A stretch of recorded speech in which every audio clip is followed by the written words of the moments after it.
सतीश भोसले उर्फ खोक्या भाई, परिसरात बहुतेक जास्त दहशत दिसते तुझी इथं. आता माझी दहशत कशी आहे, माझी दहशत अन्याय जिथं करीन तिथं दहशत आहे. अशा गरिबावर दहशत नाही आहे. मी कधी कुणावर गरिबावर अन्याय केलेला नाही आहे. आमदार सुरेश दसांचा सर्वात लाडक्या खोक्या म्हणून संबोधला जातो या सगळ्या, आणि सगळे आमदार सुरेश दसांची कामं हे तुम्हीच पाहता असंही आरोप होतोय. म्हणून वाढदिवसाच्या स्पेशल देखील शुभेच्छा दिल्या जातात. त्याचा ऑडिओ देखील व्हायरल झाला आहे. साहेब, माझा वाढदिवस 2021चा ऑडिओ आहे. तो केव्हाचा आहे? 2021 सालीचा ऑडिओ आहे. त्याच्यानंतर मला अण्णाने अजून शुभेच्छा दिल्या नाही, कारण की मी एका गोष्टीत चुकलो होतो.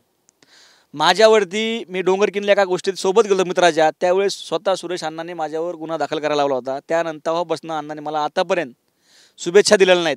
हा 2021चा ऑडिओ आहे. त्याची क्लिप चेक करा आणि तुम्ही तारीख बघा ना. ते जे इंस्टाला सोडलेला असेल, फेसबुकला असेल, ते तारीख चेक करा. आजचा कालचा आहे का?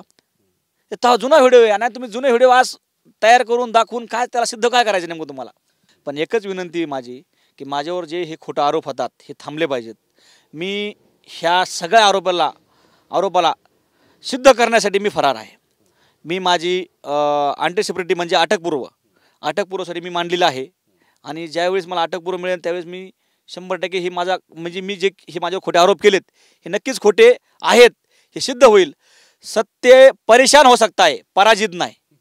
सतीश भोसले उर्फ खोक्या, मग लवकर शरण गेलं पाहिजे. एवढे आरोप होत आहेत, महाराष्ट्रामध्ये खळबळ उडालेली आहे, बीडची बदनामी होते यामध्ये. जर तुम्ही लवकर सरेंडर झालात, पोलिसांना शरण गेलात तर लवकर मार्ग निघेल.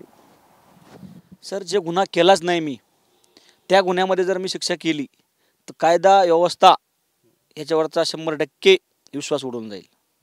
मी यात गुन्हा केला असता तर मी 100% सरेंडर झालो असतो. मी ह्या प्रत्येक गोष्टीला हे सगळा जो माझ्यावर आज ब्लेम आहे मी सिद्ध करून दाखवेन हा खोटा आहे म्हणून.